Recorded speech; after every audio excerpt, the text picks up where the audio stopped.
minutes ago that he got called into work on short notice, and so we're going to just postpone him to the next meeting. I'll say a few words when we get to that point. I'm going to give a presentation. I got a lot of questions Wednesday night about what to do with a SAG stop. How do you prepare for it? And so I'm going to give you my best guess as to what to bring. Since I've done it one time, that sort of makes me, I guess, an expert, maybe. Okay. And then if Lee or Kirk ever get on, we might get a little bit of information about the Buffalo Bayou Regatta. Someone's not muted. I can hear them. I took care of it. Okay. And then any other business. So this is potentially a short meeting, guys. Oh, no, I'll bet I'd take 20 minutes. Oh, yeah. Well, okay. So let's go to the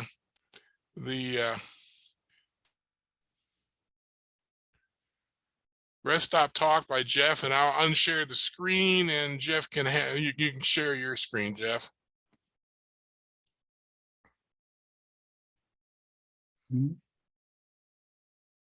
Sure. All right, can you see that?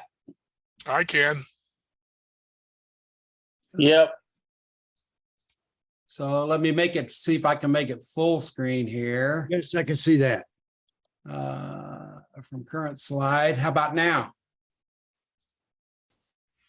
Yeah. Perfect. Okay, so I believe that this is where we dropped off last time. We're probably about halfway through.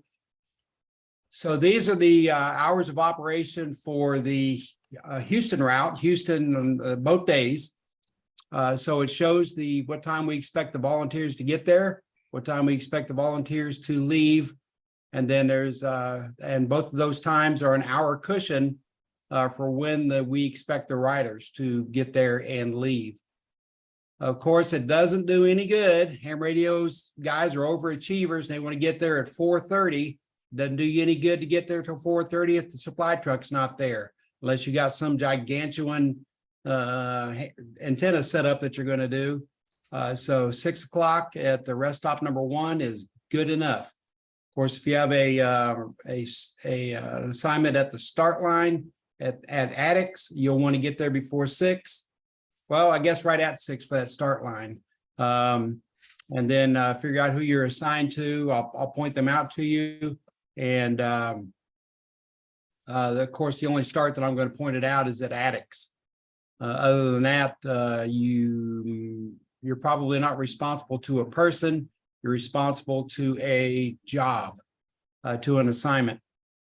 So we got that. Let me try a page down, see if that works.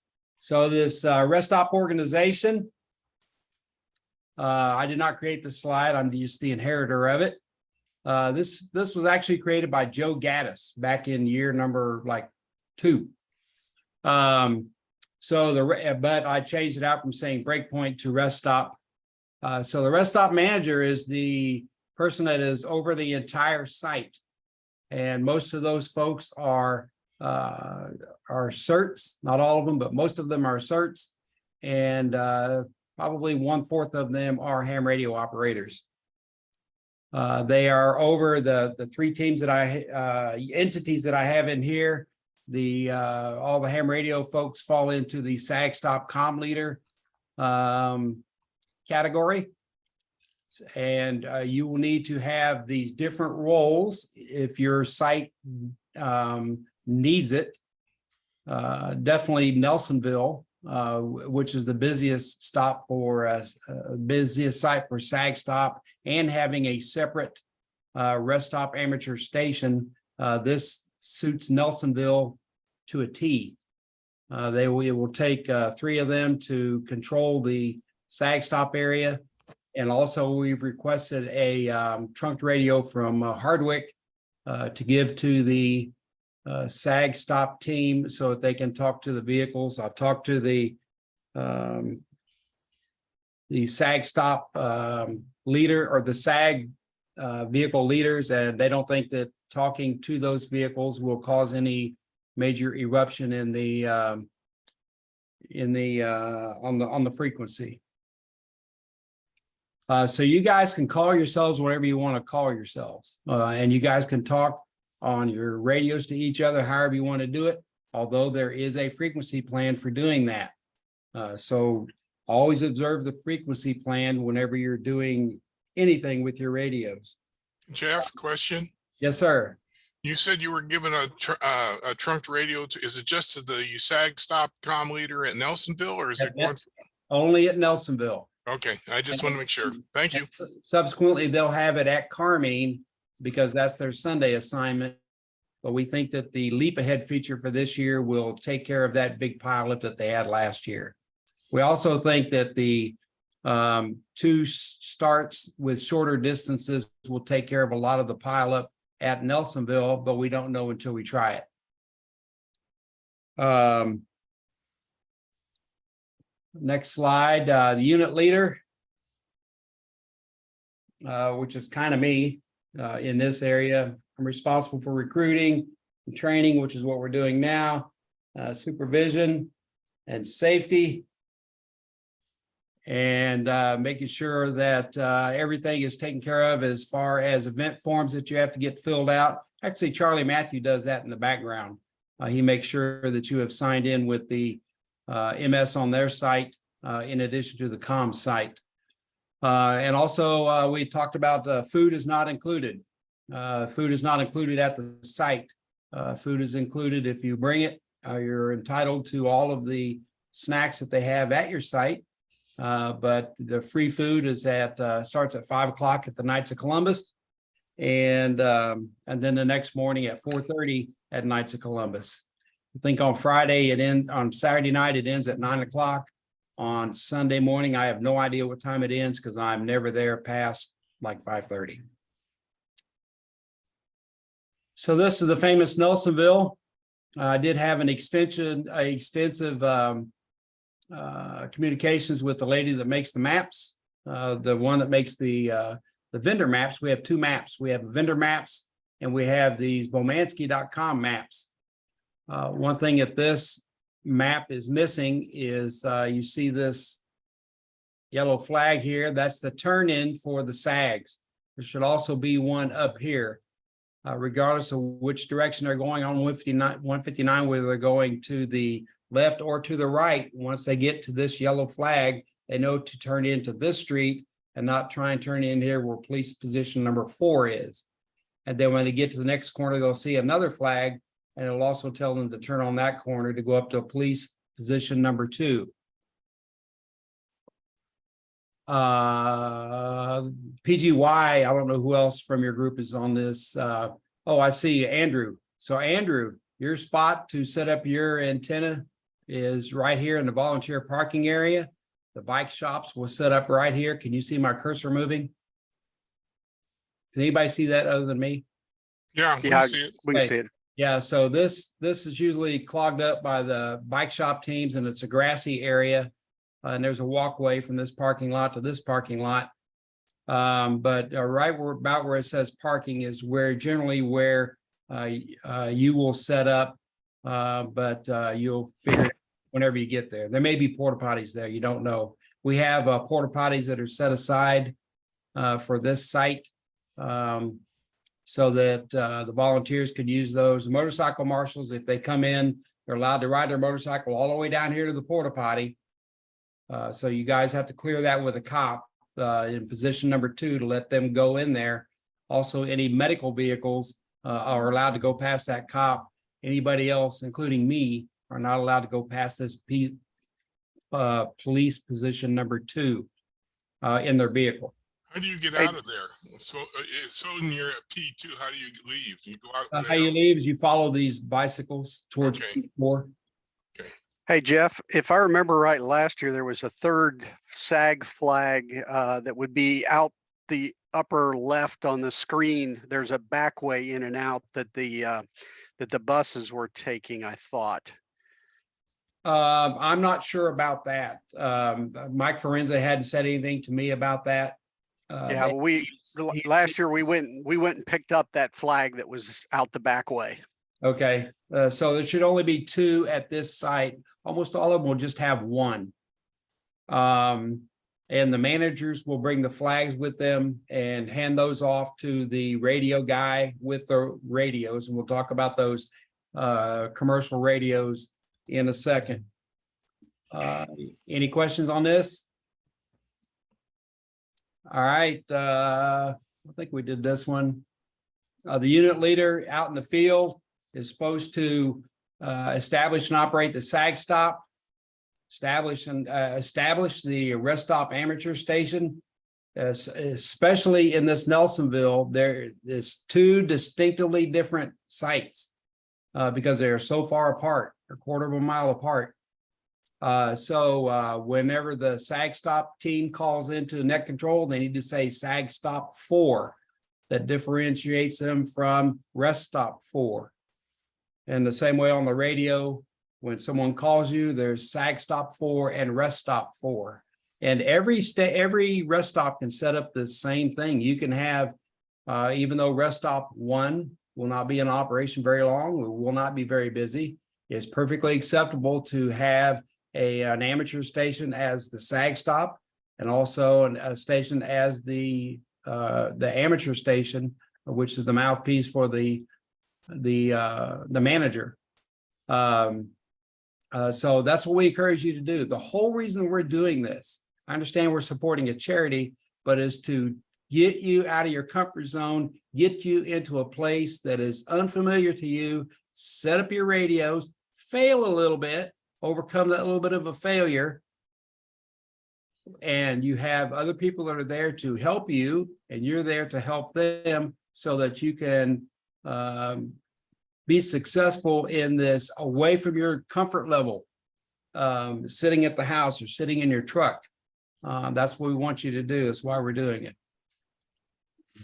You also have to erect, you have to go get it from the supply truck, the SAG canopy. And you have to erect any team tent that you may have. If you bring your own tent, you have to set that up. And also you have to put the SAG, erect the SAG directional signage, which is that yellow banner. You also need to coordinate with the rest stop manager. Always, they've been instructed to glad hand, for lack of a better term, every leader, team leader in the site, including the Leos. So get to know everybody and get to work together as a team. Also coordinate with the CERT leader. The best site that we have that works with their CERT group is number 5 in industry. That entire site is run by Sci-Fair CERT. They have their Sci-Fair CERT ham radio folks that do the communications, and then the CERT folks do the control of the rest stop, which is exactly the way that we like our bike ride to go. Communicate with the medical leader.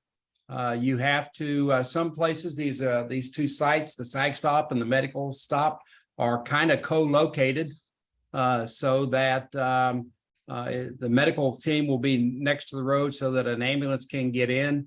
Not only are there accidents that are out on the road, there's accidents, people get cut inside the rest stop, or they fall down, or something happens, overcome with a heat stroke or whatever, and they get on an ambulance from the rest stop, not just out on the route.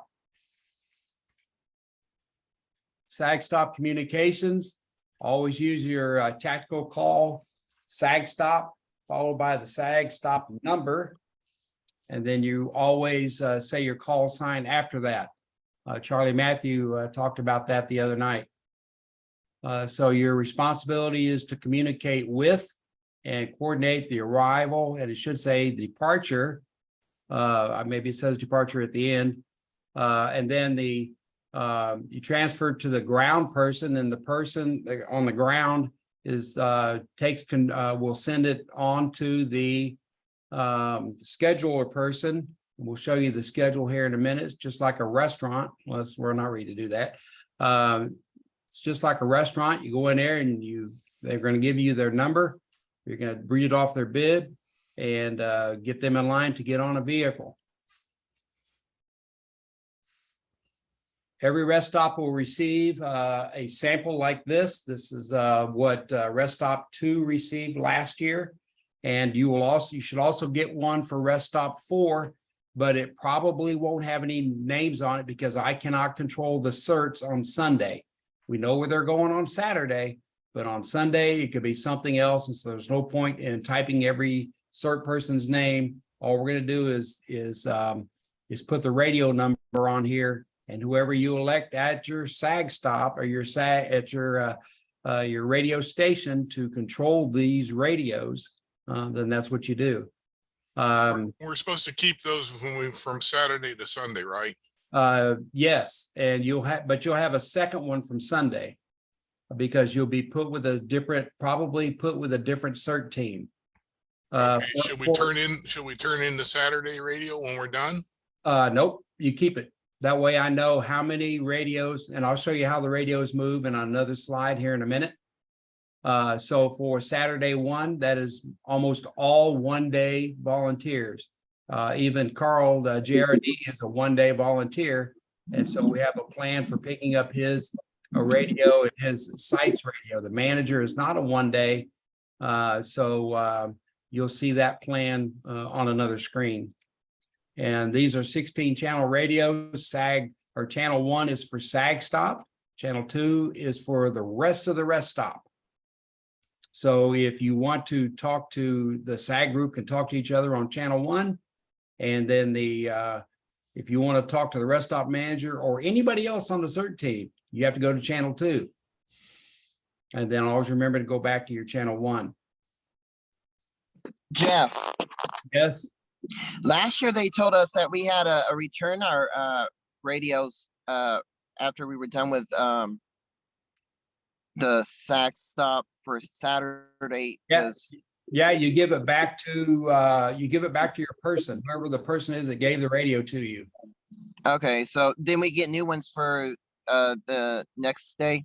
Yes, sir. Okay. Okay. So this is how the radios move. Sherry Horton, are you on here? No, she is not, Jeff. Okay.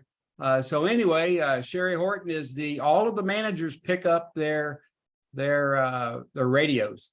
And then Sherry Horton is the one that takes the radio and will give it to either Carl or Scott McKee. It doesn't matter to me which one they pick to pass out the radios, but Sherry Horton, she'll take care of that. And at the end of the day, Sherry Horton takes her radios to Burton. So you follow across there, Horton takes hers to Burton, where Horton is responsible for those because she's part of the SAG stop communications team. She's not the manager. That's at rest stop 3. So I know by this chart that 12 radios started out at rest stop 1 on Saturday and on rest stop 2 or rest stop 3 on Sunday that they have 12 radios. So if you follow each one of these, Jim Barry is at 2, and then he's also at 5. So Jim Barry will pass out the radios at 2. And then when the day's over, he'll take his radios to Snook for the next day. And he's responsible, which is his assignment, which is Dominic's site. So Dominic, you'll get your radio from Jim Barry. Understand? Is that on Sunday? Yep. Okay. Okay. So you're saying that the team lead is going to be responsible for moving the radios from Saturday to Sunday? I'm saying the radio person that I have listed on this sheet is responsible. Okay. Because so Sherwin, you're going to get your radios from Jose Cantor, and then they're yours until Sunday evening. Okay. That's just what I want to make sure of. Yep. Same way with Mike Urich. So Patrick Wong will be given his radio by his manager at 5. But that group is not continuing on to the next day. And so when Teresa gets there in her equipment van, she will pick them up. So that's an odd one. Kia Albert is the person that is going to take care of the radios from the manager on rest stop number 3, and then is going to hand them off to Teresa because Kia has a lunch assignment on, I believe he has a lunch assignment on Sunday, and we do not provide the radios from our rest stops to lunch. They already have their set of radios. So it'll be another 14 that Teresa has in her van. And then Teresa will pick up all of them on Sunday. And then she will give them to Charlie Matthew in the back of his truck. And they'll all have all this paperwork to check it off to make sure that we have all the radios. And the reason for writing down what radio goes to what person is because if that radio is not re-inventoried, then we know who to ask. And there's not a, ask everybody that you know, because 99 out of 100 of you did it right. Ask 100 of you, do you have an extra radio? No, we don't. I turned it in. So that's how it moves. And we'll make this available on the COM site. The ground control person is the person that is responsible for parking the vans inside the rest stop and assist in loading or unloading is acceptable. You don't have to, but it certainly makes for a more camaraderie in the event. Then you have to coordinate with the scheduled person, who's the person that takes down the who's next in line number. And then ground shall not enter or direct any traffic that's on the public roadway. That's what we have Leos for. That's probably our biggest expense for this event is Leos. And also introduce your Leo. And so what you do is you straighten out with that guy or girl that you make the rules, they just enforce them. Is the way that works. Let them control the road. You tell them where you want everybody to park and wave the vehicles in. And that way the cop will stop anything that is not what you allow into your rest stop, including me. Then the scheduler is the person that writes the rider numbers on the transportation form, which I'll show you in a minute. And the rule is first in and first out with one caveat. And I'll show you that in a minute. The riders, the reason that we take this is so that the riders don't have to stand in line like they're in kindergarten. They can go to the bathroom. They can go sit under the shade. At Nelsonville, they can sit inside the giant tent on a chair. They go hang out with their friends, do whatever they want to do. Just when your number is called, you better be ready or you're going to be skipped. And also, I would like these documentations for future planning so that we know how many got picked up and how many, at what time. That way the SAG has a better control whether they do anything or not. I don't know. But that way they know when the peak hours of getting picked up are. And then, of course, coordinate with the ground folks on loading of those vehicles. You don't have to help them, but make sure that everybody's on the same page as to people coming in and other people leaving. Also, document the SAG number. I always like this one. And there's a column on there and what time they left.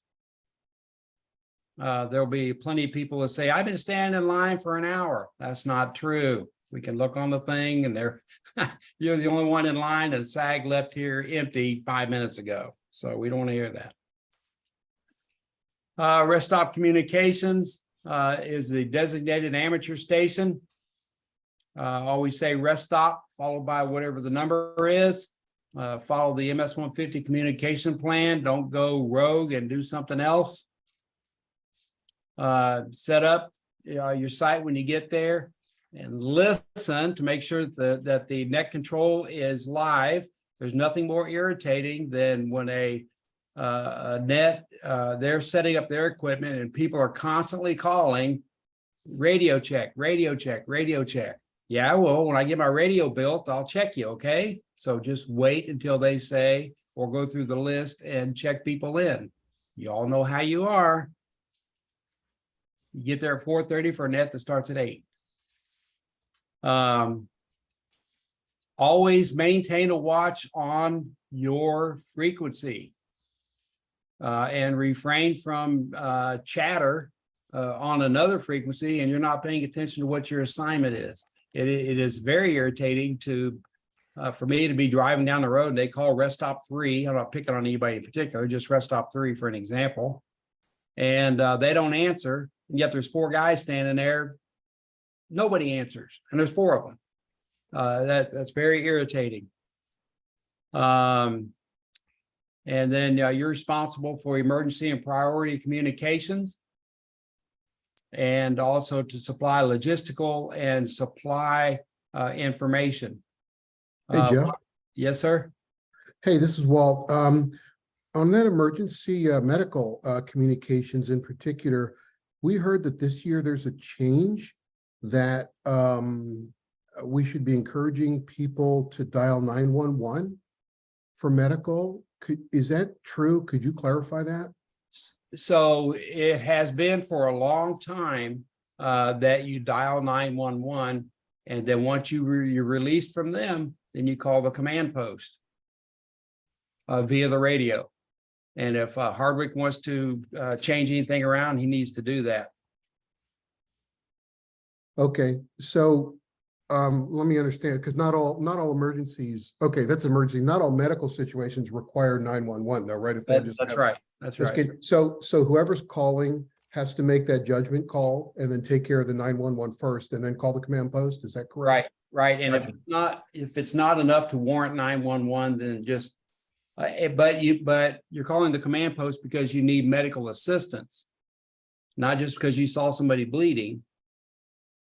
Oh, gotcha. So if 911's on its way, there's no need for people to call the command post? No, you're always supposed to call the command post, but you need to get the situation under control first, and that's with 911. But if someone has a road rash, and then they get up and they kind of wipe it off, and that can happen at a rest stop, where Yeah. they fall off their bike at the rest stop and get a big smear on their elbow, and all that do is go to the medical tent. There's no point in calling 911 or the command post Gotcha. for that. You have to use. Jeff, Yes, sir. so the easiest way to explain it is 18-wheeler runs over a cyclist. Who do you call first? 911. 911. Okay. A cyclist runs over a cyclist. Who do you call first? I'd have to see that one. Yeah, under most conditions, Yeah. you would take a look at it. If both get up and walk around and start cussing each other out, Yeah. but they're still bleeding, you call the event medical. Either way, you still call Kyle. Well, you'll call Transtar. There is no true command post this year. We have Transtar and we have Kyle Ops Center, Kyle Operations Center, whatever you want to call it. I mean, I know people are going to call it the command post in Houston, but it's not really that way because we're splintered this year. In case nobody knows, medical communications, which is on the trunking radio system, is in Kyle Field in their operations room, along with SAGs, along with police. Transtar will have amateur, but it will also have communications to the ops center, but we're not really handling medical, but we will transfer the medical information to medical. It's Gotcha. just, so there was something else I was going to mention about the Thank you. Thank you for that. the medical part. I mean, it's a judgment call. I mean, if it's Mike Hardwick and he falls on his bicycle again while he's trying to talk on his phone and scrapes up his knee, you just simply call and call a SAG over there to him and make fun of him for being stupid and falling down, like some other people have done in the past. But otherwise, it's take a look at a judgment call, but always call at least medical, let them know about it. Maybe even some cases you might have to call motorcycles. I mean, it's kind of a judgment call. You got to you call a motorcycle you know, you can't get to it. You see it down the road about a half mile or something. Hey, can somebody send a motorcycle out there to look at this? It looks like it's something bad, you know. I don't want to call medical. I don't want to call 911. Let's call a motorcycle out there to go take a look at it. Okay. I mean, you can't leave your post, so call and get somebody to do eyes and ears for you. But Gotcha.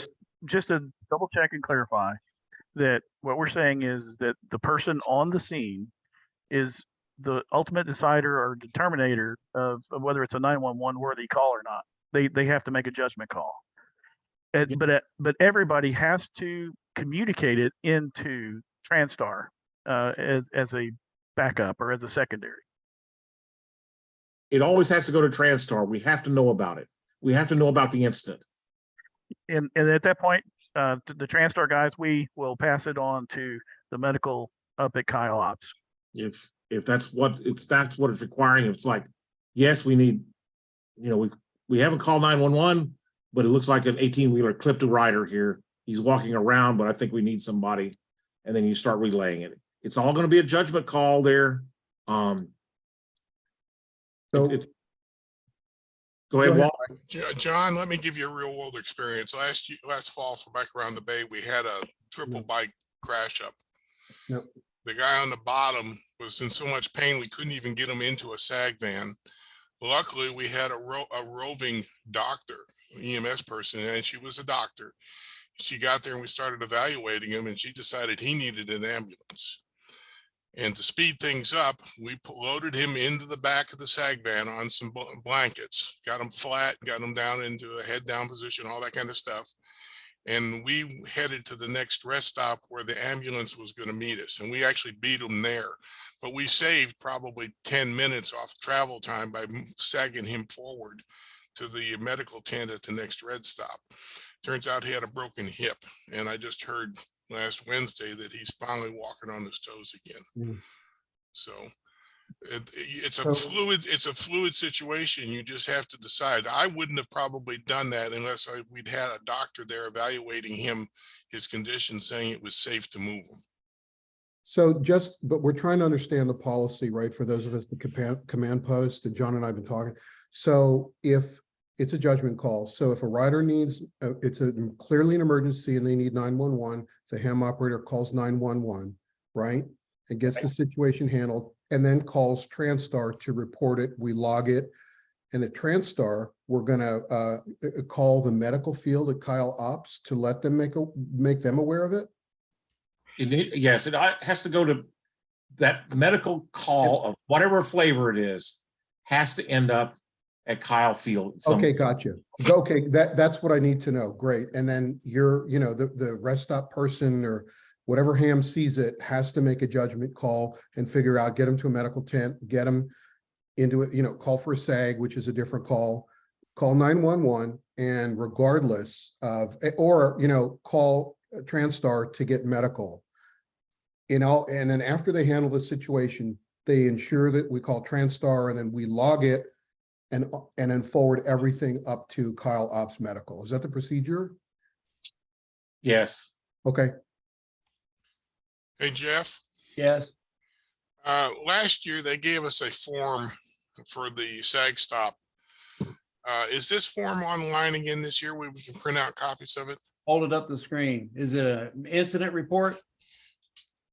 Let me see if I can. Can you read it? Yeah, but I'm not sure what that is. Well, what it says is 2002 MS-150 SAG stop transportation report.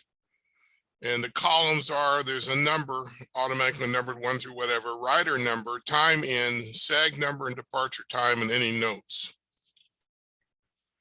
Yeah, I'd take a picture of that with your phone and send it to me, will you? Yeah, I'm the one I've got partial. It's what we use. We filled it out. Yeah. And that's how we kept track of who was due next for the next SAG. Oh, well, that sounds to me like you created your own form. I don't know if I created this one or not. I don't remember it. That's It's true. going to show you a whole lot simpler form. Yours is a lot of detail. So let's go to the next one, the field documentation. The IAP that is not generated for this event. There may be kind of one, but it's not really made available to the public. It's kind of it's not a good idea. We do have a 205, and there was a 205 that was put out today. It may not be the final version, but one to get you going is I think it's the same as last year's to get you going. There's only so many linked repeaters between here and there. So Jeff, where's the 205 that got put out? I saw it came from Charlie Matthew this morning. It's on the website. Okay. And so only half of it is there. Half of it is been condensed to where it only shows for easy radio programming 4 or 5 columns. So that you can go right down the list and plug them into your radio instead of reading, 11 inches wide on what it's for. Charlie just thought that would make it easier. So I'm looking at that one. Yeah. And it's got some, even though it says 2023, Yeah. it's got some 2022 stuff in there. Like it says something like coordinated by Brian command post in there. Yeah, that's exactly from last year, except for the bottom of the form, which was the amateur stuff. He took away like the zones that the information Okay. is used for. So All put in was frequencies, offsets, tones. He put that in. okay. And so that will once Mike tells him what it is, then he'll change it. Oh, And okay. The word Brian won't be in there anymore. Okay, gotcha. Are we gonna have an Ops 13? Because Ops 13 is in there, and I don't think we're gonna have an Ops 13 this year. I don't know. Okay. I just program in what they give me. Okay. All right, so 213 general message form, we don't use that in this event. 214 unit activity report, we don't use that in this event. Transportation report, you can download what I'm fixing to show you, or you can create your own. So here is the frequency plan from 2021. This is a leftover slide from last year's. So what I was talking about is the bottom part of this. Actually, he has it, the top part of this.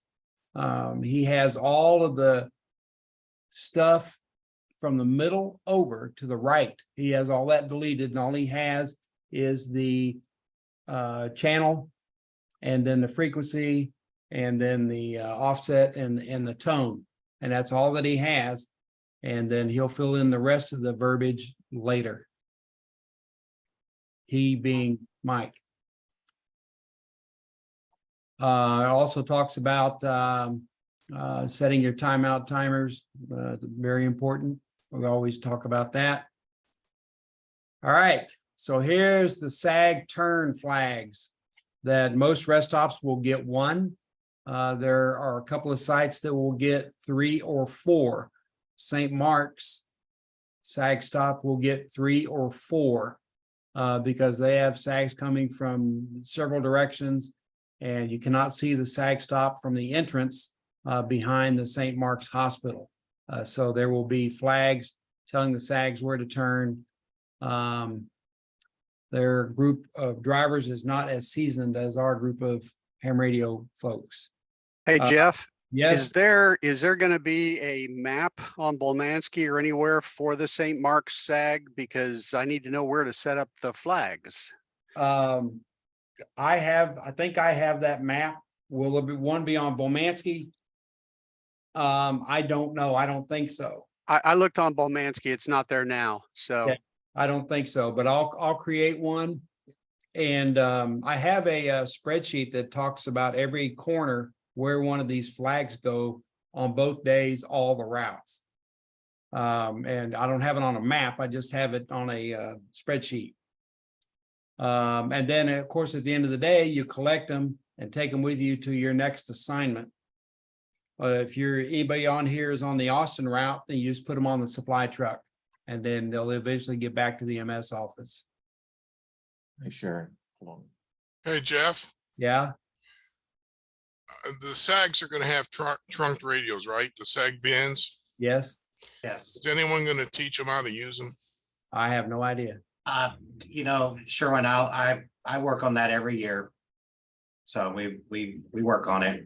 Yeah, I had a couple come through last year and I had to give them a 10-minute lesson on how to wait for the chirp and everything else. Yeah, we go over it every year, and hard to imagine, just like with a track car. Go over it, Yeah. and no one seems to be able to like remember how to use their phone. I'll be back in 30 minutes. So yeah. I really appreciate the effort y'all put into training the SAG drivers to use them, but Yeah. you're right. Every year, I was trying to call one last year, and I finally talked to them through the window, and they said, "Oh yeah, we turned that off. We got tired of it." That's And- exactly what they said to me too. Yes, and I'm pretty confident I know which driver you're talking about. And it's yeah. Yep, you do the best you can. Yep, exactly. We all I mean, do. I mean, we're all hams. We all know how it works. There are people who just don't listen and just don't care. 30 to 40% of the SAGs probably won't use their trunk radios. They'll simply turn them off and throw them on the dash, Yep, as they've done in the past.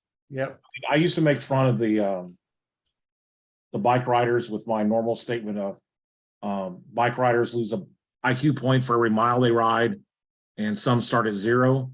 Well, I think some of the volunteers are also in that same category.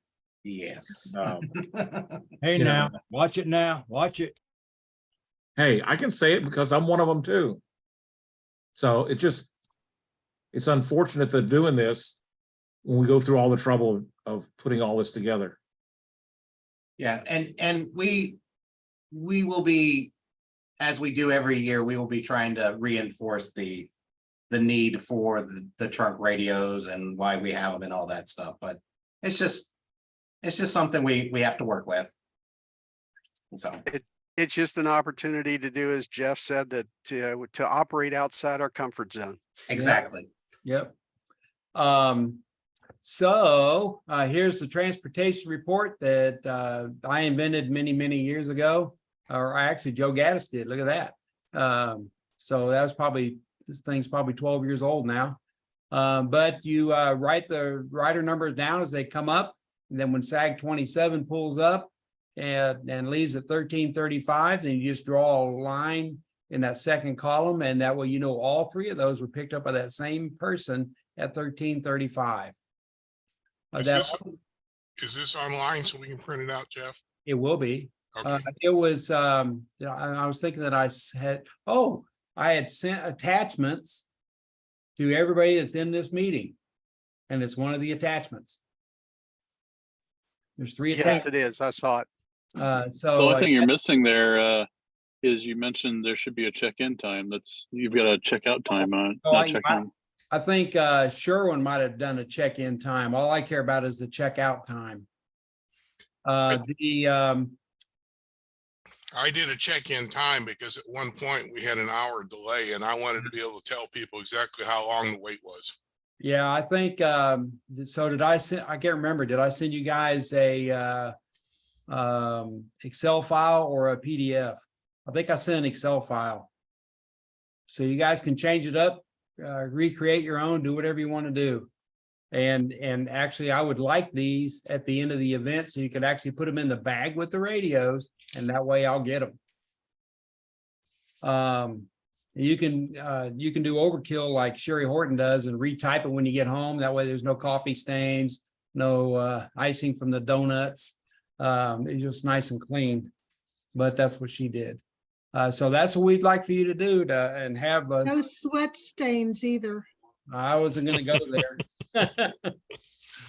All right, so the next one, so we list the rider number, identify the SAG number, and list the departure time, and use the back of it for any notes that you might have. Of course, Sherry has her own. Why do we use it? Because it gives us data on when they got picked up, how many got picked up. It allows the riders, while we're doing this, taking it like a restaurant, allows the riders to take a break. You don't have to stand in line. And also we have documentation that we can give to the SAG leadership for their future scheduling. So here's the one I was asked. I don't remember who asked me this question. I think Sherry did maybe, and somebody else did, that there's these people that want to ride, they want to cut in line, and absolutely they are allowed to. So they will have, there are two forms of identification. One is the riding vest jersey that you see down at the bottom. So that is the front and the back. So you see all the blues on one side and oranges on the other side. So it's the front and the back. They also have a wristband that says IRWMS. And so if they have one of those, then they are allowed to So cut in front where of did the you line. sign up on the Ham's website for the info? What's that? Mike, are you talking to me? Hey, No, Mike, never mind. you're Never not mind. muted. He is now. Anyway, these folks that have multiple sclerosis is the entire reason that we're out here at all. So absolutely, they can cut to the front of the line. Does that mean all of their friends and family and fellow countrymen can? No. They can have one person that is with them, go with them, and the rest of them will just have to stand in line like the rest of us. Okay, what does this shirt signify that they actually have MS? Have MS, yes. Okay, because we had people last year who said, well, I sold so many dollars worth, that gives me priority. It Yeah, has that- nothing to do with no. MS. Nope, that gives them no priority whatsoever. So the number one fundraiser doesn't get to go to the front of the line. And the chances are high that he wouldn't say that anyway. Well, we had one lady that did, but we had two or three others that were actually higher raisers than she was. And Yeah, they were very gracious people. There was no problem with them. yeah. So you can also tell by what rank they are in the money raising by their jersey number. The number one fundraiser gets jersey number one. And they only number it, I think, 1 through 300. And then after that, it's up and they started 1,000 or something like that. But there's a gap. Well, But Jeff, I no. have a question for you also. Yes, ma'am. Okay, last year I had, and then I talked to you about this, I had people coming up saying they were wearing special arm bands in order to have this priority that your slide with the shirts are saying. Is there going to be such a thing this year? I don't know about there's not an armband. The only thing that there is this jersey and a wristband. Now, Okay, that's what I I don't meant know- is a wristband. Okay, so yes, they're supposed to have one because if it's raining or it's cold or something like this, they may have a jacket on that's covering this up. And all they have to do is pull up their sleeve instead of getting undressed. And Jeff, if I'm not mistaken, they also have an orange rider number. Right. That could be, Yes. Yeah, their rider number will have an orange background. okay.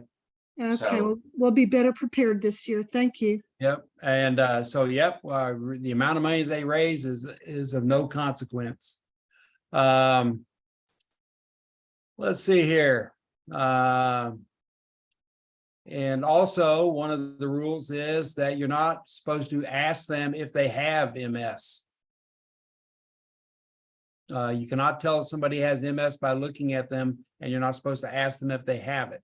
But if they have the jersey or the wristband, or like Leonard said, the rider number, then they get to go to the front of the class. Let's see here. Oh, they also have top priority in the food line, the hydration line, the bathrooms, and the SAG vans. So that is the 4 areas. This is from our training that we had this last Saturday with the rest stop sponsors and the rest stop managers. Also, it talks about some pushback that you'll get, and the pushback may be from people that have been standing in line. And so that's what you're supposed to tell them about. This is why we're here, is because of these folks, but not their entourage. If you receive more persistence, you're supposed to notify the rest stop manager. And the rest stop manager, what this doesn't say, but I said at our meeting, was that the ride marshals, that's the marshal part of the ride marshals. They are supposed to handle these sorts of situations. These are supposed to be experienced writers that will not wilt under direct questioning. And so ride marshals are the key diffuser in this. And but you're supposed to notify your rest stop manager. Jeff, comment, Jeff. Go ahead, Daryl. Comment is good luck to get some of them to do their job. Yeah. Yep, but that's why they call it volunteering. Yeah. All right, for your team comfort, you always have to make sure that you take care of shade, take care of water, and the water can be intake or pouring on top of your head if it's raining. Food and snacks, everybody is allowed to have whatever they want. Be aware of inclement weather. This bike ride goes rain or shine. There's only two things that stop it. One is lightning and the other one is flooding. Other than that, it goes. Take a rest break. We have a lot of people at each one of the sites. No reason to stand up all the time. Speaking of standing up, bring a lawn chair because the later rest stops will have a long time before they get anybody there at their site. No sense in standing up. There's a limited number of chairs that are on the supply truck or dropped off by the tent vendor. So bring your own lawn chair just in case. Always, there is mosquito repellent, insect repellent on the supply truck. If you forget yours, go get it off the supply truck, use it, put it back. Team equipment. So each one of the sites should have a coordinated equipment list. You all know who's going to be at your site because you can see it on the list. If you need somebody's phone number or email to get together, just send me an email or send me a text. And I will hook you guys up if you don't know each other. But we want you to test your equipment. But somebody's going to have the best equipment. And that's what you should use for the event. So you're going to have radio equipment. You're going to have site equipment. Site equipment is the tent and the table and the chair and all the stuff that goes with your site. Your personal equipment that is non-radio. The clipboard and the pen and all that kind of stuff. So we're just about done, Sherwin. So make your own list. There are some suggested lists all over the place where you can go, hey, that's a good idea. Hey, that's not a good idea. But always wear a hat, even if it's partially cloudy or mostly cloudy. You can still get sunburned and have your head peeled like me if you don't wear head protection. We're gonna cover this in another section here in a few minutes. Okay, so the maps, Bomansky.com, his maps are 95% good. I know, well, they may be good now. He had his supply truck meeting last night, and he was supposed to finish his maps after that meeting. All things for this event is texasms150hams.org. And read the email from Charlie. I don't want to hear somebody say, what's the password? Read the email from Charlie. He'll tell you what the password is. It's not what it was in the past. So if you think it's KO5MS, it's not. Journal event information from the society. That's the current link to this event. And be safe and have a good 2023. This is our 39th MS150. This is only my 30th. Sorry, I missed the first 9. Any questions? All right, let's go back to Sherwin. Hey, wait, whoa. Wait a minute. What? Back up one slide, Jeff. This one? Yes, that one. Okay. I'm typing it in. Okay. Give me a minute.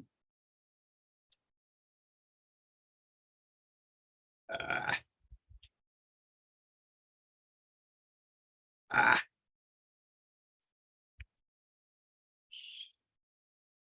Okay, Got it? yeah. All right, so I'm gonna stop sharing. And take it away, Sherwin. There's Earl Pack right there.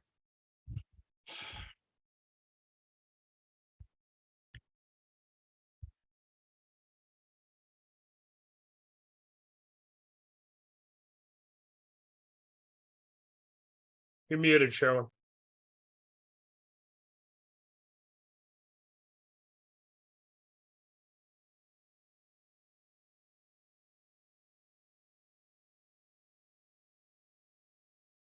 Okay, can you guys hear me now? Yeah.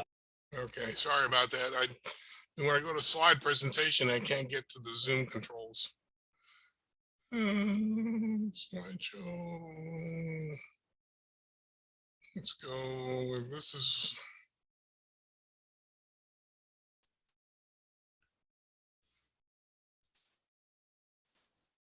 Okay, Sean was going to give us a presentation on races. I'll just hit a couple points real quick for him.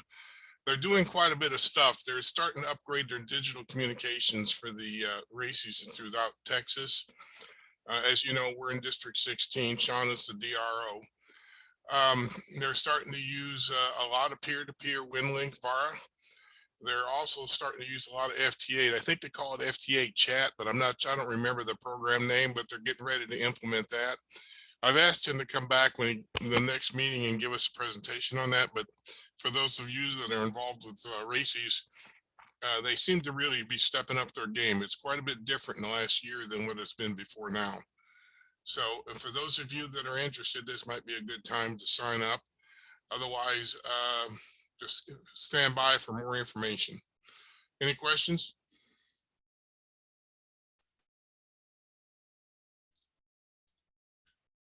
Okay, SAG stop equipment list. This is a list that I put together for our stuff last year. We were a SAG stop rest stop. And there's 2 slides here.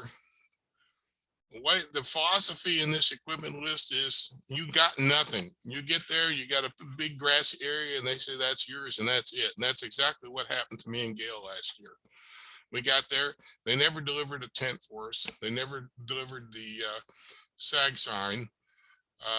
What else did they do? They had the other tents way off in the wrong direction. About the only thing we had close by were the porta potties and the medical tent. The medical tent was pretty close. So bearing in mind that anything can happen, this is worst case scenario. This is the stuff you should plan on. Pop-up shelter, preferably with side curtains and clips to hold the side curtains. Reason for the side curtains is second day we had some rain and it tends to blow sideways. And I don't know about you guys, but I don't like my radios to get wet. A battery that you think will last. This can be anything from a lithium ion or whatever. I used a plain old AGM battery, 12 volt, 90 amp hour, and I never had to charge it. It lasted both days for me, no problem. Just in case you have a battery that doesn't last the whole time, you need a way to charge it. And there's a couple ways. The stuff flagged with the asterisks are discretionary equipment. But for instance, I had a solar panel and charge controller. Mainly I brought that along because in case I got a chance to use it, I wanted to play with it. But I also had a small generator and a can of gas and an AC powered battery charger and a lock cable to keep my generator from walking off. The radio equipment, and you guys probably know that better than I do. I had a Kenwood 73V, I think it was, dual band, and with cables to hook it to the battery, cables to hook it to the antenna. That was in the accessory bag. We also had headphones, which turned out to be handy because we had so many people that were hot that were trying to stand under our pop-up that Gail couldn't hear what the radio was saying. They were talking. And we probably had 8 or 10 people underneath our little 10 by 10 pop-up. So antenna, mast, guy stakes. I've got a home build. I've got a picture of it later on. I'll show you. We built, and it's got a DX50A dual band antenna on the top of it, about 20, 25 feet in the air. And it disassembles and reassembles, and it works pretty good. Grounding stake for lightning protection. I have a spare Alpha Delta that I rigged up on a 4-foot brass rod with a handle, and I could drive into the ground and run the antenna cable through it to the radio just in case we got any strikes. And last year on Saturday, we were right next to a high voltage line coming by about 40 feet away. So it sort of made me feel like if there's any lightning, we were at ground zero because they might go for that line. Like Jeff said, table, we never had a table. We brought our own 2 chairs. Some of these places have, you have chairs with umbrellas, that's up to you. Bring an ice chest, lots to drink. Bring your safety vest, bring your Aries badge. Extension cord. This was in a likely situation that we actually had power nearby and we could plug in. Some of the places by the schools and so forth have access to outlets and they can plug in. So you bring something that you can use. Cell phone and charging accessories. Battery backup or solar charger, something to keep your cell phone up, because you're going to be out away, and most cell phones use a lot more power when they're out in the country. They don't have as good a coverage out there. Second part of the list, handy talkies with headphones. These are what I'm calling amateur radio handy talkies with charging accessories and bags. It's sort of nice. I like to have mine if I have to walk away from the radio to talk to a SAG van driver or whatever. I will have my handy talkie on frequency and I'll have an earphone so I can hear if they call me. Although we usually have Gale covering for us. Suntan lotion, sunglasses, sun hat, sanitizer, face masks if you want, and wipes. Wipes are really handy. Paper towels are good. A flashlight or lantern. If you got one of the early rest stops, you're probably going to need that flashlight or lantern to help you set up. The paperwork, ICS 214 and 309, frequency list, route and site maps, miscellaneous 150 documentation, of which that transportation log I didn't mention specifically, but that's one of them. A clipboard, paper pad, pens. I said pins, plural. They always go dry at the wrong time for me. I like to take my laptop. That's optional, but if I have a frequency change, it's a lot of times it's easier for me just to fire up the laptop and change it than it is to try to figure out how to program through the interface again. And I have so many different radios that they all program differently. First aid kit, obviously. Traffic cones, area signs, caution tape, bug sprays. Caution tape is good for if you've got an antenna like what I set up. I like to flag the guy wires or guy ropes so that people don't try to decapitate themselves walking by. Lunch and drinks. Don't forget you're responsible for your own lunch, both Saturday and Sunday. Bug spray. We got out where we were and there were anthills everywhere. It was hard to find a place where there wasn't an anthill. And every once in a while you'll set up and then realize, oh geez, my chair is right on top of one, and that bug spray comes in handy. I said lunch and drinks. Vehicle hang tags. If you have a person that, like I do, that uses handicap parking, it's nice to have. Bullhorn. We had so many people standing around and we were spread over such a large area that when I had to call tag numbers for people to board a SAG, I used that bullhorn quite a bit. It came in quite handy. GMRS radios, this is sort of left over from when they were using GMRS radios. I don't think they're doing it now. I think the radios, Jeff, aren't they commercial that they're using for the rest stops? Jeff? Yes, commercial. Yeah, so the GMRS radios, I only put it on there is because some of the CERT teams they have their own GMRS radios. And it could be handy to be able to talk to them. So having talked about that, I'll show a few pictures. You guys have seen these before, but these show some of the parts. This was the station at Rest Stop 7 last year. We had a table, we had our 2 chairs, had a cooler down there, had the radio with the head right there. That's a voltage meter to keep track of the voltage in the battery. I don't see the microphone's right there, the headphones right there. There's a bullhorn. You can see the excess antenna cable coiled there on the ground. You see the power cables running off. There's a different angle. It shows you a different angle of it. You can see a handle right here. That's the battery. container. It's one of those fold up milk crates on wheels. Well, it turns out that a heavy lead acid battery fits in there just beautiful, and you can roll it around. Let's see anything else. You can see the sag side. You can see behind us here, way over here was where they set the tents up, and there was nothing here. The sag stop is behind us, the road's behind us, and the hospital net tent was over here. Let's see, we get a better view. Okay, there's the battery. Here's that Alpha Delta lightning protector right here. You see the cable comes in one side and the cable comes out the other side and goes to the radio. We had a trash bag there. You can see one of our traffic cones right here. You can see behind us over there. See, they didn't get the tent set up right. That's the snacks out there in the open hot sun. They completely screwed up the whole layout of the site when they set the tents up and everything for them.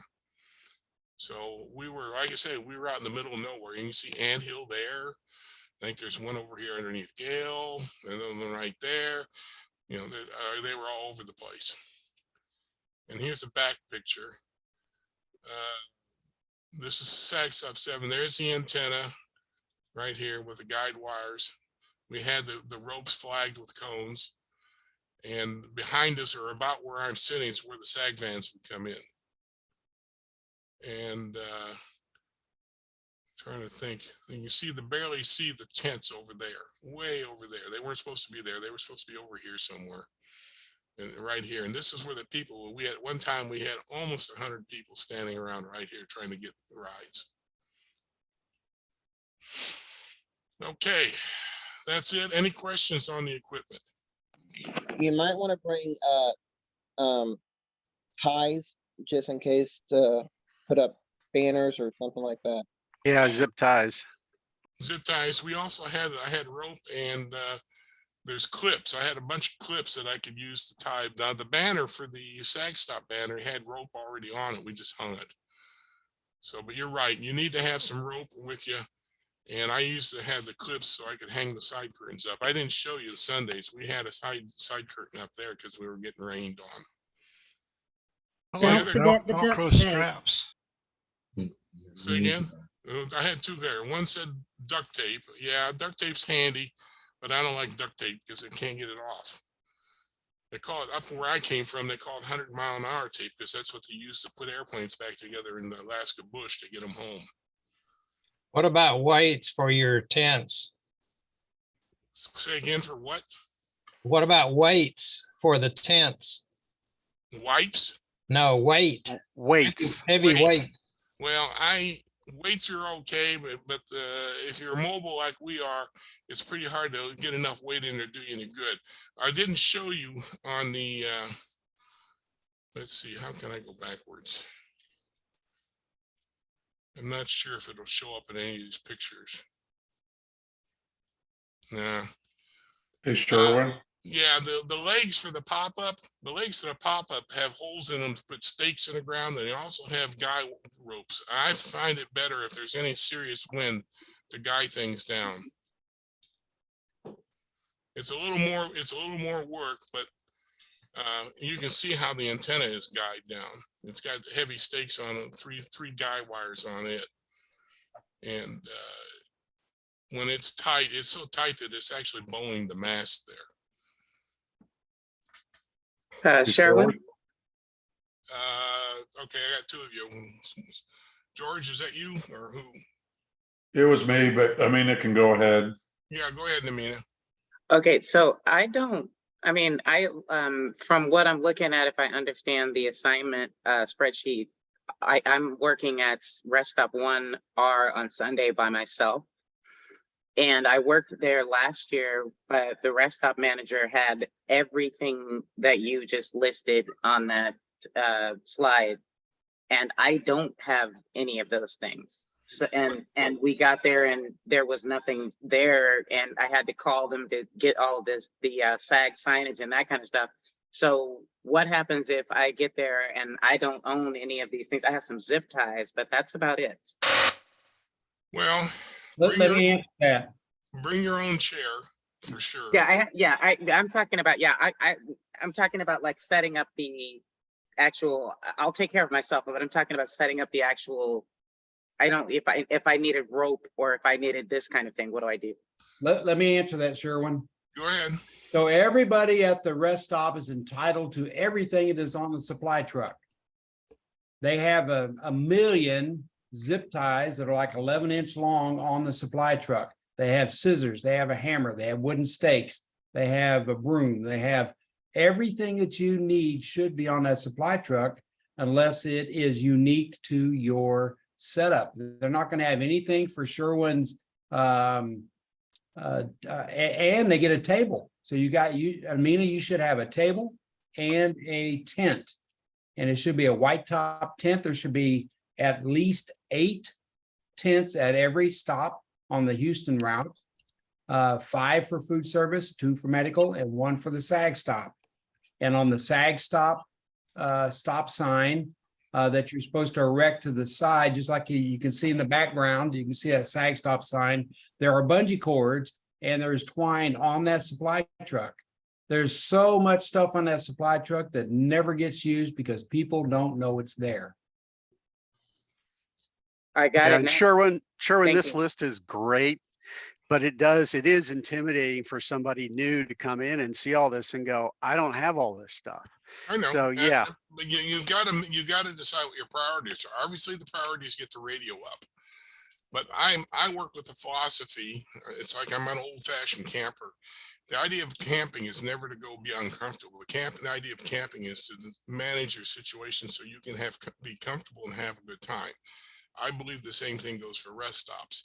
Now, in our particular situation, the tents were set up, but they were set up completely in the wrong place. Can you see my cursor on the screen? Yeah. The tents were way over here. So and the SAG truck didn't show up until about an hour and a half after the riders. Yeah, but don't be afraid to utilize the other resources besides what's on the supply truck. We had that happen and we just talked to the CERT team and he just hollered up his group of people and they all ran over and had 5-6 people. They grabbed the tents by the legs and got them and walked them over to where we wanted them. So Amina, don't be afraid to ask the CERT team for help too. They're go-getters in most cases. Yeah, they're pretty good. That's no problem. But the particular CERT leader we had last year was Jose, and he's a good guy, but he was pissed off because they didn't set anything up the way they were supposed to. Let me unmute. So if that happens again, you're supposed to call me. If stuff is not set up the way it's supposed to be, and there's no reason why it's not set up, then somebody needs to tell me, or next year you get the exact same thing. I got the impression that the tents were set up the day before. They came out Friday to set them up. So they did. So the tent that you're talking about was that huge white tent. Yeah, right And, over here. yeah, and so it has never been used. They set it up and set it up and set it up, and nobody goes in there. So this year that tent will be back, but it'll be right in the dead center of the property. So if the riders can go in there and stand and cool off, there'll be no tent, there'll be no sides to it. There'll be chairs, like I don't know how many chairs they're going to put in there, 30 chairs or something like that. So the people can actually sit down. Yeah, that'll be somewhere over in this area if they do it right. That's correct. Yeah. So there were a lot of logistics problems last year, and we all pointed our finger where it was, and they said, yes, we messed up, and they promised to do better. And if they don't, they're probably going to go. Yeah, I mean, I would prefer not to have to set up the pop-up and all that other stuff. I mean, what you should concentrate on is whether you can get your radio up and on the air and you have a wet place to work. And then if they have the tent and everything else, you can get help with that. But their priority is communications. Sherwin, Yeah, go ahead. I was just going to recommend, since that SAG stop equipment list, that 2 pages of this slide you use for other things, put it out on the D14 Groups IO, and that even offers itself to people making their recommendations too, without re-editing it, just commenting on it. Yeah, this is all part of my kit. This kit I have, I do SAG driving too. And part of this kit, like the radio stuff and everything, is set up so I can put it into a vehicle. That's the reason Yep. you don't see me using one of those radio racks like a lot of people use. They're nice if it's a fixed installation, but I use my radios for SAG stops. I use my radio for SAG vans, whatever, you know what I'm saying? And so I try to make my kit as flexible as possible. Hey, And, Jeff, speaking of the things not being the way they're supposed to be, last year at the Sunday rest stop number 3 at Burton ISD, the Bolmansky map showed it on one side of the high school, and when we got there, it was on the opposite side of the high school in a different location. The Bolmansky map is still showing on the south side of the high school. Do you know if it's really going to be there this year, or if the map's going to show the north side parking lot for where it's supposed to be? So we are, you gonna answer, Sherry? I was just gonna make a comment if I could. Go ahead.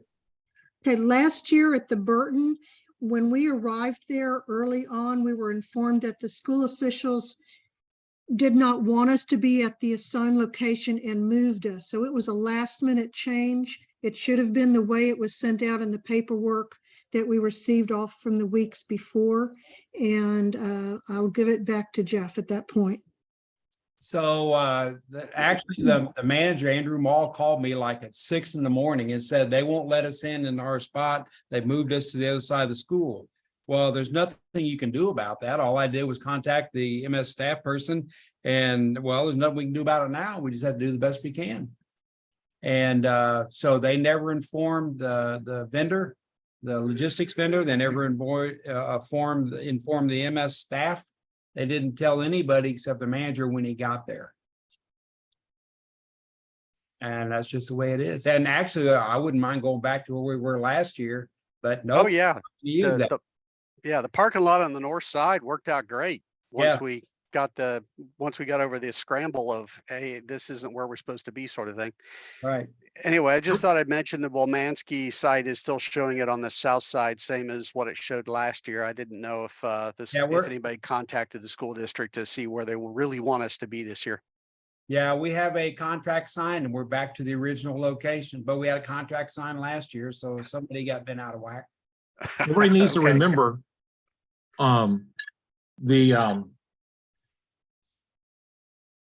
sorry about that. Everybody needs to remember that yes, the MS staff is there, Cadence Sports, who's logistics people, are coordinating it and everything, but at these breakpoints, the person that has the final say-so is the property owner.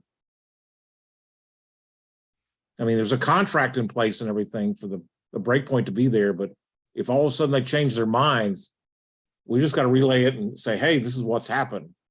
I mean, it's not anybody's fault. It's just somebody at the breakpoint, the owner or manager of that property decided to change, just like at Burton. So I don't think anything like that will happen again. Do you, Jeff? I don't think so. That's very rare. I don't ever remember that happening at all. It's happened a few times, but over the years, but it's something that kind of keep in the back of your mind, but everything should be nailed down by now. Yeah. We're under contract with everybody now. Yeah, there are a few situations like last year we were at the Lutheran Church at 1C on Sunday morning. And guess what? We were overlapping with their church service, and no one had explained that we had to keep that parking lot open for members of the church. And we spent a lot of time chasing, a lot of these private vehicles were showing up to pick up their people. And we had to spend a lot of time chasing them out of that parking lot to keep from pissing off the congregation of the church. And Well, you know that now. And yeah, there's we know it well. They told us back then. The trouble is the people coming in didn't know it. yeah. So, and I don't think it was clearly labeled on the Right. map. Right. It is, there's a dotted line on that map now, on the Bomansky map and on the Cadence map. And it says no parking or something like that on there, but it's outlined. Yeah, but the people that were coming in were private individuals picking up 2 or 3 riders. Yeah, They didn't have the maps. We spent a lot of time chasing them off. yeah. Okay, well, I'm done unless there are any more questions with this. Take it for what it's worth. This is the list we put together, and I've cleaned it up a little bit from last year. I'll show you the original list. Looked like that on yellow line paper. So we started pulling that together because we wanted to have everything, and it worked good for us because, like I said, we didn't have most of the stuff we were promised. Okay, next slide. Oh, wait, let me make one more comment. Yeah.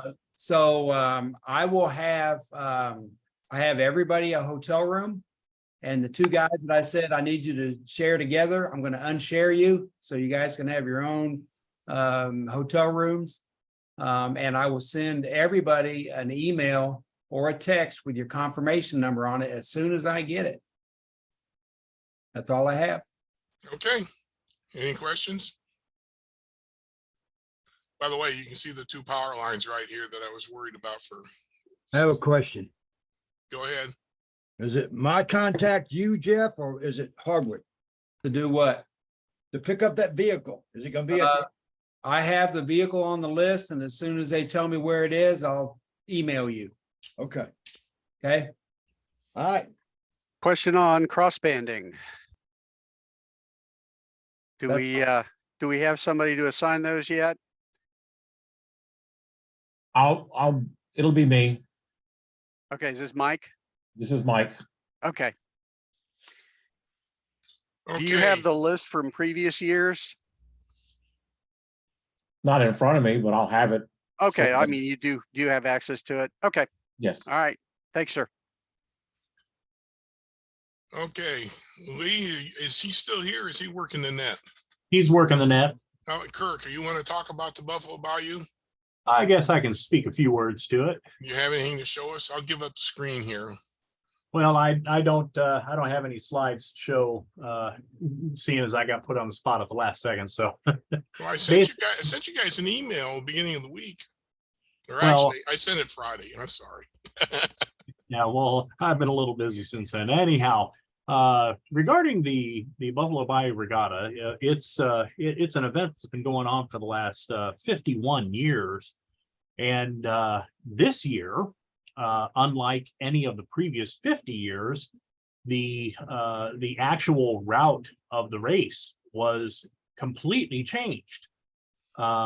Whereas we usually started around the Voss Road and San Felipe location of Buffalo Bayou and worked our way over to Allen's Landing.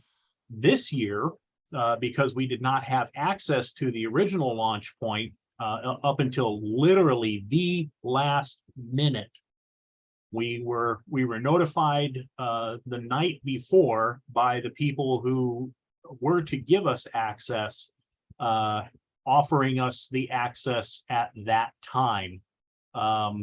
Obviously, it was too late for us to replan the event from scratch the way we had to do to not be able to use that particular point. And the start and finish of the race was at Allen's Landing this year. Instead of going anywhere to the west of Allen's Landing, the race went to the east of Allen's Landing, about 4.5, 5 miles of bayou, and then turned around and came back to Allen's Landing to end the race. Now, the Buffalo Bayou is generally 3 to 5 times the width of any of the largest sections of the bayou at any point on the west side. So we basically had more than enough room to shuttle people on the right side going and the right side coming back. And it actually was, as far as bayous go, there was very little, no rapids at all. You know, the water was pretty much calm and obviously deep enough to facilitate the kayaks. Some people liked the fact that the route was changed the way it was, but you know, a good many of us, you know, was kind of nostalgic and wanted the old route. But I guess one good thing is that the new route that we took this year did not have near as many incidents along the way. So it ended up becoming a very, what you might say, abbreviated in time. It really didn't take the entire day like it usually takes. And we pretty much knew, given how short the route was, we pretty much knew of anybody who was either straying or left behind, or you know, getting in and out, whatever the case may be. So it was pretty well controlled. And you know, we of course utilize P25 radios on loan from the Office of Homeland Security, and they you know, they work, you know, just fine in the areas we were using them, just as they worked fine before. And we also got to use the mobile operations platform again this year. It was a lot easier to get it in. They didn't high top it coming out this time. So, you know, everything pretty much went through without too much hassle. So we look forward to next year actually going back to the original route. Although, you know, as usual, we know now that if we have to, we can use the route that we use this year. So with that, Lee, do you want, I mean, Kurt, do you want my comments, or you want a different time? well, I'll take comments at this time. Go ahead, Daryl. I think the ride was great. The route, where I was at was great, but getting down to where the start and finish was, I disagree with that. Especially turning in the radio and picking it up. If we could have picked them up in a parking lot somewhere, make it easy on us, and then have one guy, you know, go to that the restaurant instead of all of us going down there. It was just a paint, whatchamacallit. Getting down there, getting there and picking that stuff up, especially turning it in, because you have all those trucks there and trailers, and trying to get out of there was like, you know, that's my suggestion. Yeah, absolutely noted. You know, for all the pros of that new route, the one big con was having the start and finish in the same place. It made for a real bear getting in and out of that area. So just write it down, take note. Yes, yeah, we definitely covered that in the debrief. All right, any other questions?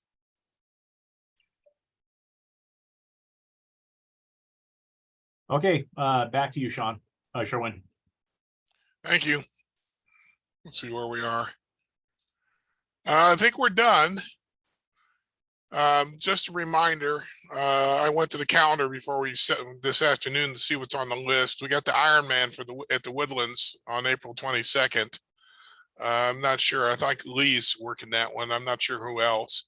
And of course, the big Palooza, April 29th and 30th is the MS-150. That's all I could see on the calendar. Any questions? Yeah, Sherwin, this is Dale, KG5U. I've got a question. Yeah, go ahead, Dale. Yeah, the Ironman is April 22nd, which is also when the last general meeting is taking place.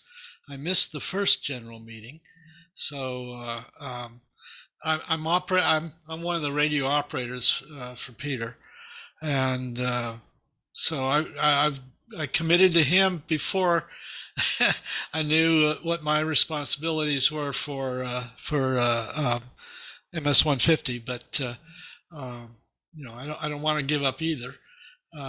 Is there a way I can get well, is the meeting going to be recorded?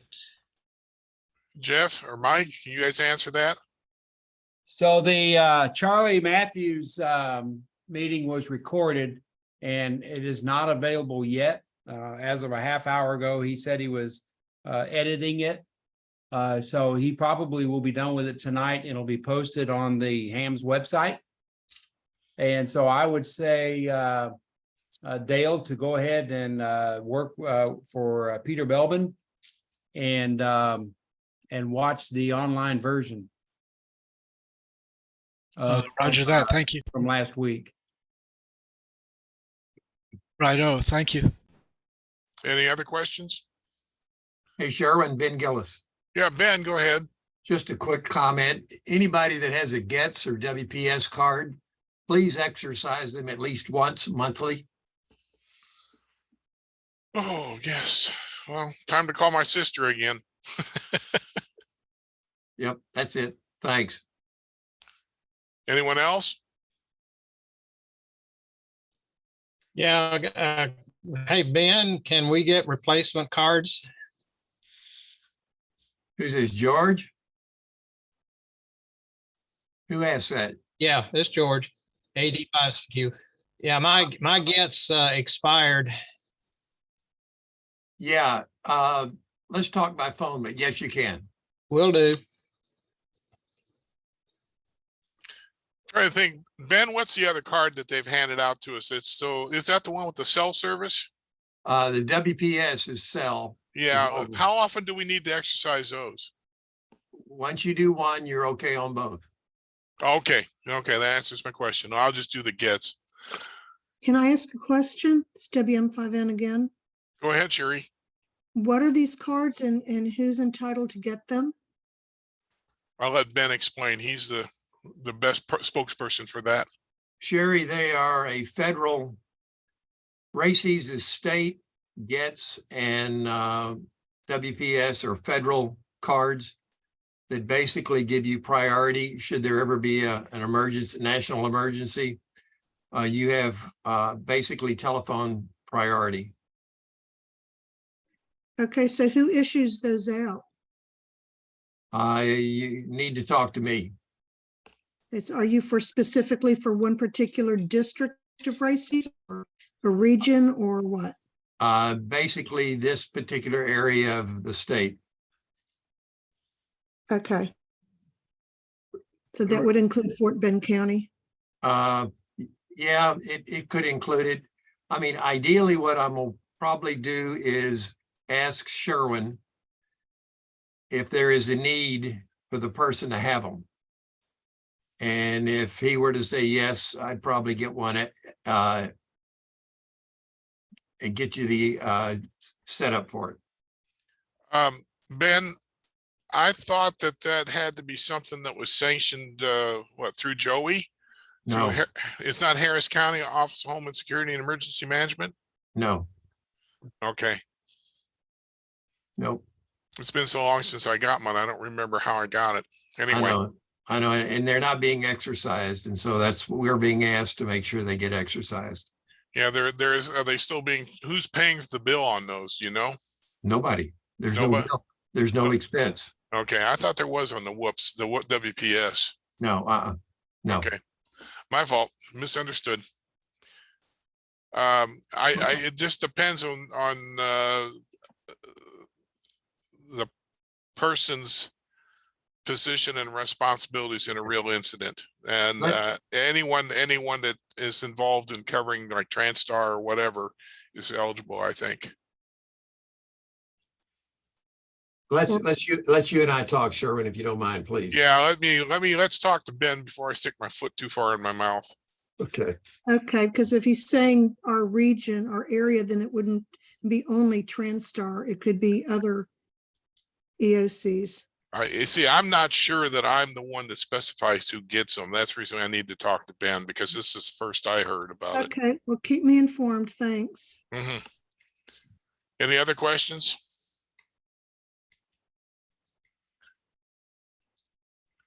No other business, anyone? Okay, just a reminder, preparingtexas.org. That's where you can go sign up for training and everything. They're starting to get things moving again. So if you were waiting on a class, start watching Preparing Texas to see when it comes available.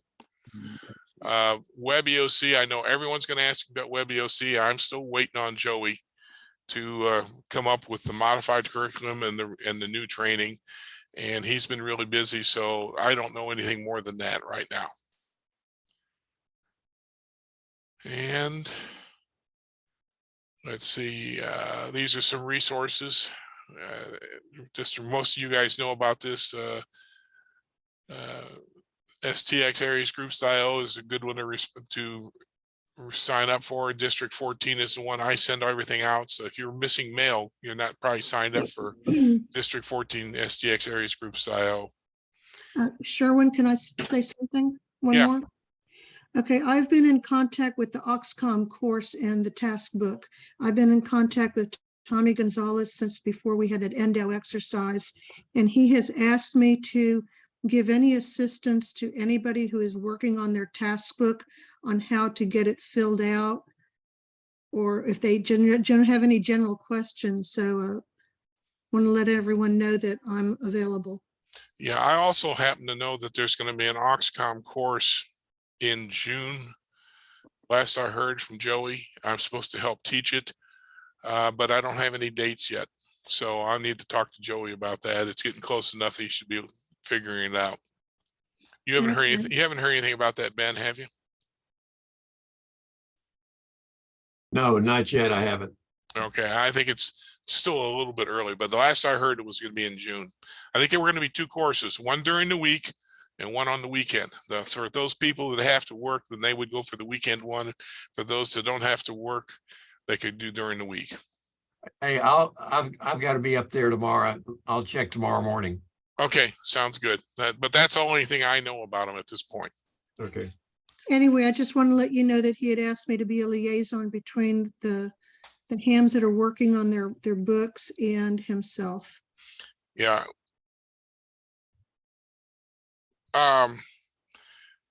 Yeah, that goes for a lot of us. Any of the Oxcom liaisons, Peter Ernst, myself, Walt Saponiak, we can also help them with those books.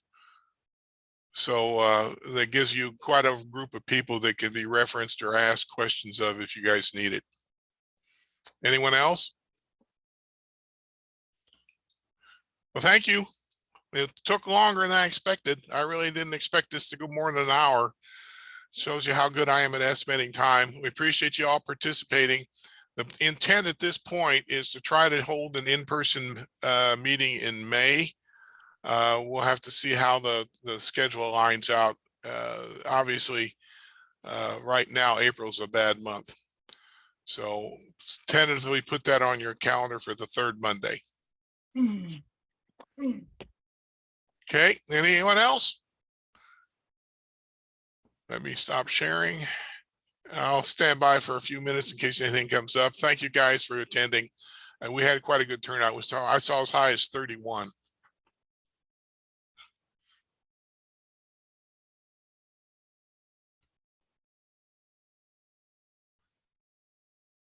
It was a good meeting. Thank you, KG5U. Hey, Jeff, you still on? Yep, I think I lost Jeff already.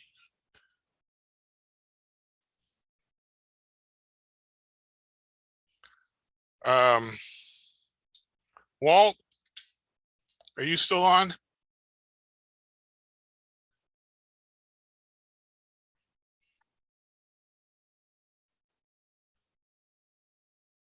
Actually not. He's on the phone here. Hold on a second. Well, I'm sending him a text message. I want to mention real quick because I need to jump out of here as well. If anybody has any questions about the bike ride on the communications, please drop me an email or give me a call. I work for the state. I know how to lie.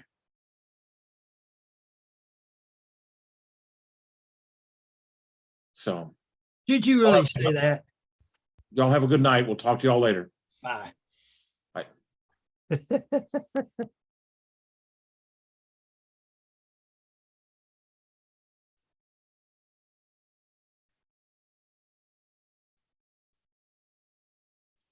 Okay, they're calling out of state or any late Mr. Visitor on the HF net if anybody's wanting to jump on that. Okay. Well, I'm gonna leave and I haven't heard anything from anyone. Yeah, Lee's still running net logger for the net, so. Yeah, someone send me a list of this, the participants in this meeting when you get a chance, Kirk. Lee apparently turned on his automatic logger, so he should have a list somewhere for it. He should. All I have is a list of people who are left, about 15 of us. Yeah, no, he had something that was gonna log them in. Hang on, I'll be done in a second. Can I stop recording? Yeah, go ahead and kill it. All right, stand by. Go ahead and just send me your list, Lee. That's all we need.